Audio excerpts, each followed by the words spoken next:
akan kubuat laki-laki itu mencintaiku. Assalamualaikum warahmatullahi wabarakatuh. Apa kabar Bunda? Semoga Allah selalu memberikan kebahagiaan. Maafkan Bapak Raisa. Bapak sudah terlanjur berjanji dengan sahabat Bapak untuk menjodohkan anak-anak kami. Sehingga tak mungkin Bapak mengingkari janji itu. Tolong Raisa, sebelum Bapak pergi, tolonglah kabulkan permintaan Bapak ini. Ucap Bapak mengatakan niatnya kepadaku. Tapi Pak, Raisa tidak kenal siapa anak sahabat Bapak. Apa mungkin dia mau menikah dengan Raisa? Sementara Bapak tahu sendiri, Raisa ini seperti apa? Raisa hanya gadis kampung yang berpenampilan lusuh. Sedangkan dia orang kota, Pak. Apa mungkin laki-laki kota mapan seperti dia mau menerima Raisa? Raisa rasa pasti sulit bagi dia, Pak. Tolong, Pak, pikirkan kembali. Raisa tahu Bapak mungkin sudah terlanjur berjanji. Tapi Raisa rasa janji itu bisa luntur kalau kami tidak sama-sama mau, Pak. Lanjutku. Tidak bisa, Raisa. Janji harus ditepati. Bapak harus menepati ucapan Bapak. Karena sahabat Bapak sudah nanya terus dari dulu. Tapi Bapak bilang kamu belum siap. Hingga sekarang usiamu sudah 20 tahun. Mungkin sekarang waktunya untuk kamu menikah. Tolong Raisa, sebelum Bapak pergi, ucap Bapak yang membuatku semakin sedih. Karena memang Bapak sudah sakit cukup lama. Dan beliau tidak mau diajak berobat. Karena takut tidak bisa membayar rumah sakit. Aku dan Bapak hidup di bawah garis kemiskinan. Kami tidak memiliki jaminan kesehatan. Sehingga aku hanya bisa merawat Bapak seadanya. Dan sambil berdoa juga berharap semoga Allah segera menyembuhkan Bapak. Raisa bingung, Pak. Entahlah. Udah ya, Pak. Kita tidur saja. Sudah malam. Bapak pun menurut. Ia mulai memejamkan matanya. Namun aku sendiri tak kunjung bisa tidur. Karena terus memikirkan permintaan Bapak. Malam semakin larut. Namun mata ini belum juga mau terpejam. Kini aku beralih menatap Bapak. Cepat sehat ya, Pak. Supaya kita tetap sama-sama terus. Batinku. Aku belum siap jika harus berpisah dengan Bapak. Kalau sampai Bapak pergi, aku dengan siapa? Aku tak punya siapa-siapa lagi di dunia ini selain Bapak. Ibu sudah pergi dulu meninggalkanku. Sejak 5 tahun yang lalu. Karena sakit juga. Dan sekarang, apakah Bapak akan meninggalkanku juga? Ya Allah, jangan ambil Bapakku dulu. Setiap hari aku hanya bisa berdoa demikian. Karena aku tak bisa. Hidup tanpa orang tua di dunia, itu pasti sangat sulit dan berat. Hingga tanpa sadar, aku ketiduran. Dan bangun di besok paginya. Astagfirullah, aku kesiangan. Aku kelabakan. Karena bangun sudah pukul 6. Biasanya Bapak akan membangunkanku. Tapi, kulihat Bapak masih tertidur pulas di sampingku. Pak, bangun Pak, sudah siang. Tumben Bapak belum bangun. Biasanya Bapak bangunin aku kalau aku belum bangun jam segini. Kataku sambil menggoyangkan tubuh Bapak. Namun, Bapak tidak merespon. Dia hanya diam saja. Dan terlihat wajah Bapak sangat pucat. Aku pun memegang tangannya. Ternyata tangan Bapak sudah dingin. Seketika aku langsung terdiam.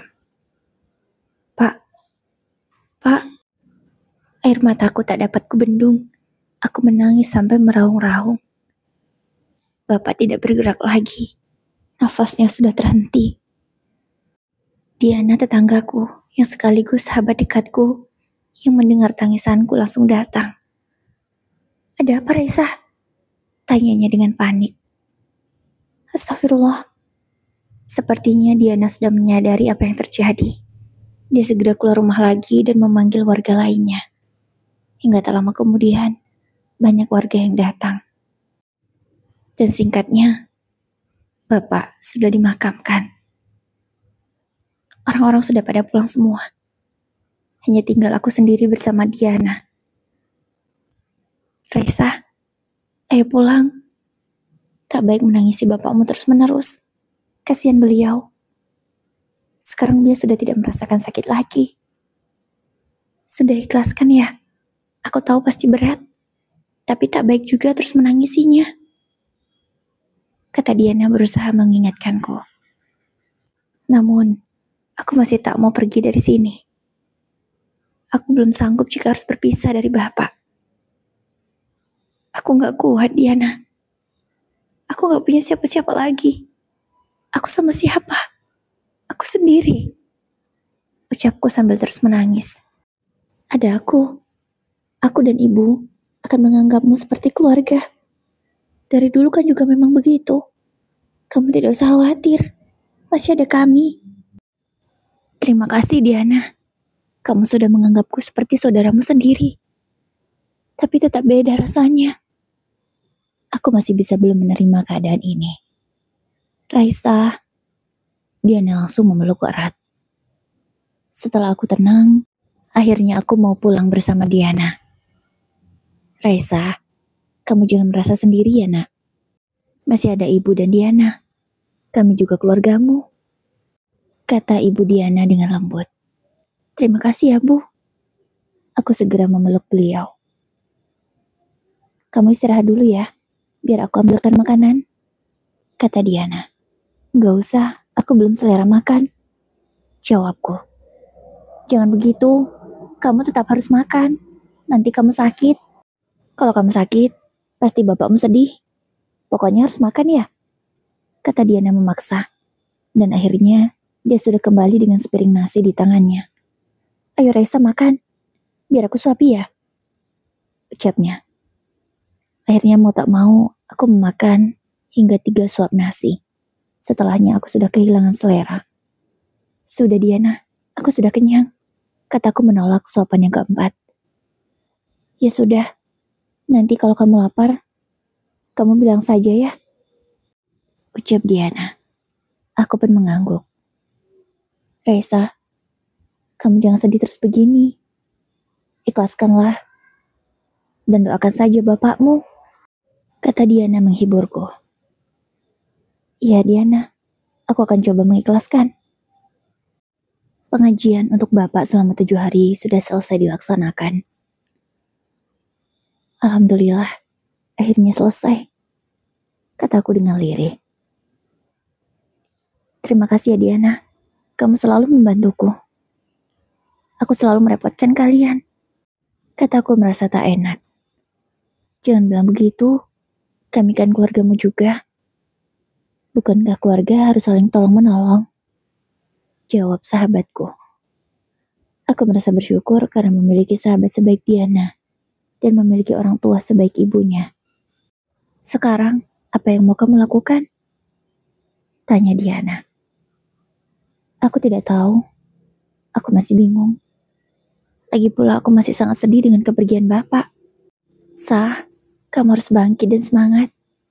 Bapakmu di sana juga tidak suka melihatmu murung dan terpuruk begini. Bangkitlah dan kejar mimpimu. Kata sahabatku memberi dukungan. Iya, aku maunya begitu. Tapi aku bingung. Aku bingung harus bagaimana sekarang. Karena aku diberi wasiat oleh Bapak. Wasiat apa? Tanya Diana. Aku pun menceritakan kalau aku sudah dijodohkan dengan anak sahabat Bapak. Jadi kamu dijodohkan? Terus, gimana dong sekarang? Apa kamu akan menemui orangnya? Atau orangnya yang akan kesini? Tanya Diana. Aku pun menggeleng karena memang tidak tahu. Namun, ketika aku dan Diana masih berpikir langkah apa yang harus kami lakukan, tiba-tiba ada sebuah mobil menuju ke rumah. Itu siapa? Apa kamu punya tamu? Tanya Diana. Aku nggak tahu. Aku juga nggak pernah lihat mobil itu. Lagi pula mana mungkin sih? Aku punya teman atau kenalan yang punya mobil mewah begitu. Aku saja hanya orang miskin, kataku menjelaskan ke Diana. Terus itu siapa dong? Tanya Diana penasaran. Aku segera menggeleng cepat. Namun tak lama kemudian, orang yang ada di dalam mobil itu sudah turun. Assalamualaikum, ucap orang yang berasal dari dalam mobil.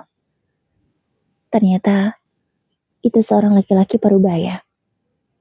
Dia datang bersama dua orang dengan badan tinggi dan kekar, yang mungkin itu adalah pengawalnya. Siapa dia, Raisa? Tanya Diana dengan lirih sambil menyenggol bahuku. Aku nggak tahu, jawabku dengan lirih pula. Waalaikumsalam. Aku menjawab salamnya dengan gugup. Kamu Raisa ya? Tanya laki-laki parubaya itu. Iya. Anda siapa? Saya Burhan, sahabat ayah kamu. Jawab laki-laki parubaya itu. Aku pernah mendengar nama Burhan dari bapak. Dan memang Burhan adalah nama sahabatnya. Jadi, bapak, Pak Burhan sahabat bapakku? Tanyaku memastikan. Beliau pun mengangguk. Mari silakan masuk, Pak. Kataku mempersilahkan beliau. Pak Burhan pun masuk. Namun kedua pengawalnya tak ikut. Melainkan mereka menjaga di depan pintu. Saya turut berduka cita, Raisa, atas meninggalnya bapak kamu, sekaligus sahabatku. Maaf, ketika bapak kamu meninggal, aku sedang ada di luar negeri dan belum bisa kembali dalam waktu secepat itu. Sekarang aku baru kembali. Aku juga baru saja dari makam bapakmu. Semoga beliau husnul khotimah, kata Pak Burhan mendoakan bapakku. Aku pun mengaminkan. Oh ya Raisa, apa kamu sudah tahu kalau bapakmu sudah menjodohkan kamu dengan anakku? Tanya Pak Burhan. Aku pun mengangguk pelan. Alhamdulillah kalau kamu sudah tahu. Kalau begitu, sekarang kamu ikut aku ya. Bapak akan mengajakmu ke kota untuk bertemu dengan calon suami kamu. Karena memang seharusnya hari ini adalah hari pertemuan kalian. Aku dan bapakmu sudah membuat janji dulu. Namun, Allah memanggil bapakmu terlebih dahulu, sebelum sempat mempertemukan kamu dengan anakku. Dan sekarang tugas itu akan aku lakukan, karena itu adalah wasiat dari bapakmu. Kamu mau kan, Raisa? Tanya Pak Burhan lagi dengan serius. Sejujurnya Raisa bingung, Pak. Tapi, itu wasiat dari bapak. Tidak mungkin aku tidak melaksanakannya. Jawabku sambil menahan air mata, karena teringat dengan bapakku lagi. Baiklah Raisa, kalau kamu sudah bersedia, sekarang bereskan barang-barangmu, kita berangkat. Ucap Pak Burhan. Ayo Raisa, aku bantu, kata Diana dengan semangat. Entah mengapa sahabatku itu tiba-tiba begitu semangat untuk mengantarkanku pergi ke kota menemui laki-laki yang sudah dijodohkan. Raisa, sepertinya calon suami kamu orang kaya. Kamu harus bisa menikah dengan dia, supaya hidupmu berubah, tidak susah seperti ini. Kata Diana. Kamu itu ada-ada saja. Aku menikah karena wasiat dari bapak, bukan karena aku matre. Aku juga bukan wanita seperti itu. Jawabku tidak suka. Bukan begitu maksudku. Mungkin saja kamu dan laki-laki itu bisa saling mencintai dan kalian berjodoh. Cobalah buka hatimu. Mana tahu kamu mencintainya. Entahlah Diana, aku tidak tahu. Kita lihat saja nanti. Akhirnya aku sudah selesai membereskan pakaianku. Aku tidak membawa baju yang terlalu banyak. Selain bajuku memang hanya sedikit. Kupikir tak mungkin juga laki-laki itu mau menerimaku. Aku dipersilakan masuk ke dalam mobil oleh Pak Burhan. Mobilnya sangat mewah. AC-nya begitu wangi. Namun, perutku langsung mual. Sepanjang jalan aku berusaha menahan rasa mual di perutku ini. Ya namanya orang miskin, kalau naik mobil mahal begini pasti muntah. Aku memang tidak cocok untuk menjadi orang kaya. Bagaimana bisa aku akan menikah dengan anak pemilik mobil ini? Itu rasanya mustahil. Naik mobilnya saja aku mabuk, batinku. Di sepanjang jalan Pak Burhan terus bertanya kepada aku. Dia bertanya aku kerja apa selama ini, dan lain sebagainya. Selama ini, aku memang bekerja membantu bapak di sawah. Ya, bapakku seorang petani. Sawah yang kami garap juga sawah sewaan milik orang. Kami tidak punya sawah sendiri. Kami membayarnya ketika sudah panen. Begitu terus setiap tahun. Karena memang hanya itu satu-satunya sumber penghasilan kami. Aku tak pernah bekerja jauh dari rumah. Selain tak mau jauh dari bapak, aku juga hanya tamatan SMP. Ijazahku tidak laku jika untuk mencari pekerjaan. Karena aku semakin mual, aku memutuskan untuk memejamkan mata. Untungnya aku bisa segera tertidur dan terbangun setelah sampai di kota. Aku begitu takjub setelah membuka mata ini karena melihat gedung-gedung tinggi di sepanjang jalan. Masya Allah, bagus sekali. Ucapku lirih, namun suaraku masih didengar oleh Pak Burhan. Kamu belum pernah lihat ya gedung-gedung tinggi? Tanya beliau. Dengan malu aku menggeleng. Mulai hari ini, setiap hari pemandanganmu akan seperti ini, Raisa. Katanya. Aku pun tersenyum malu.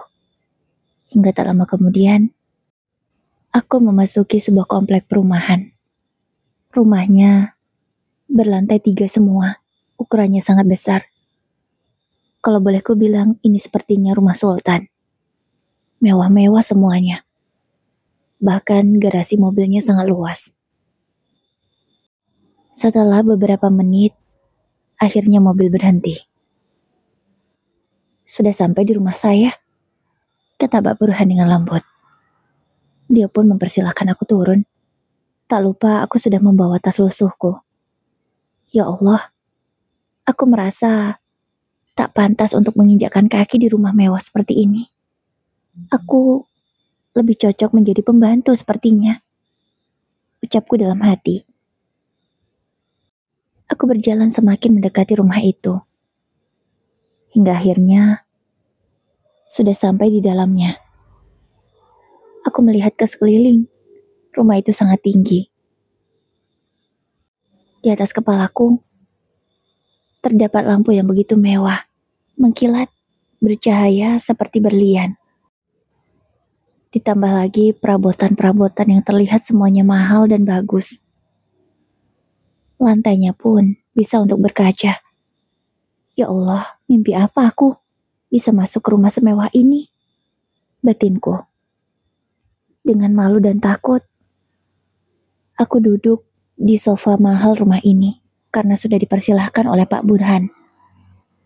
Ayo Raisa, duduklah, kata beliau. Aku pun duduk. Namun, karena takut mengotori sofa mahal itu, aku hanya duduk sedikit di ujungnya. Duduklah dengan nyaman, Raisa. Jangan takut-takut, kata Pak Burhan yang sepertinya menyadari ketidaknyamananku. Sebentar ya, Bapak panggilkan dulu anak Bapak. Pak Burhan bicara dengan salah satu pengawalnya. Beliau menyuruh untuk memanggil putranya. Pengawal itu segera masuk ke dalam lift. Ternyata rumah ini ada liftnya juga. Selama ini aku hanya bisa nonton di televisi, tapi sekarang ada di hadapanku. Tak lama kemudian pengawal itu sudah kembali. Namun, tidak bersama dengan putra Pak Burhan, karena dia hanya sendiri. Di mana Azam? Tanya Pak Burhan ke pengawalnya. Tuan Muda Azam sedang bersiap, Tuan. Jawab pengawalnya dengan tegas. Sebentar ya Raisa, Azam masih bersiap, kata Pak Burhan kini melihat ke arahku. Aku pun mengangguk. Aku semakin insecure. Bagaimana tak insecure? Rumahnya saja begitu mewah. Apakah laki-laki kaya seperti dia mau menerima aku yang miskin ini? Pakaianku saja pasti tidak ada apa-apanya dibandingkan harga asbak ini. Kataku dalam hati setelah melihat asbak di atas meja. Asbak itu sepertinya terbuat dari kristal, karena memang sangat mewah sekali. Ketika aku masih asik melamun, tiba-tiba terdengar suara seorang laki-laki memanggil Pak Burhan. Ada siapa ya? Tanya laki-laki itu. Kupikir laki-laki itu adalah anak Pak Burhan. Bahkan aku tak berani untuk melihat ke arahnya. Aku benar-benar malu. Raisa, perkenalkan, ini Azam, kata Pak Burhan memanggilku. Namun, aku terlalu takut untuk mendongakkan kepala ini. Tapi mau tidak mau, aku harus tetap melakukannya. Dan sepersekian detik, mataku dan mata lelaki muda itu saling menatap. Masya Allah, dia tampan sekali. Dengan badan tinggi, kulit putih. Aku langsung menundukkan kepalaku lagi. Aku langsung sadar diri. Aku melihat wajahku dan pakaianku yang kusam ini yang terlihat di lantai. Karena lantai marmer ini bisa untuk aku berkaca. Dari sini pun aku sudah paham. Pasti laki-laki itu tidak mau menerimaku.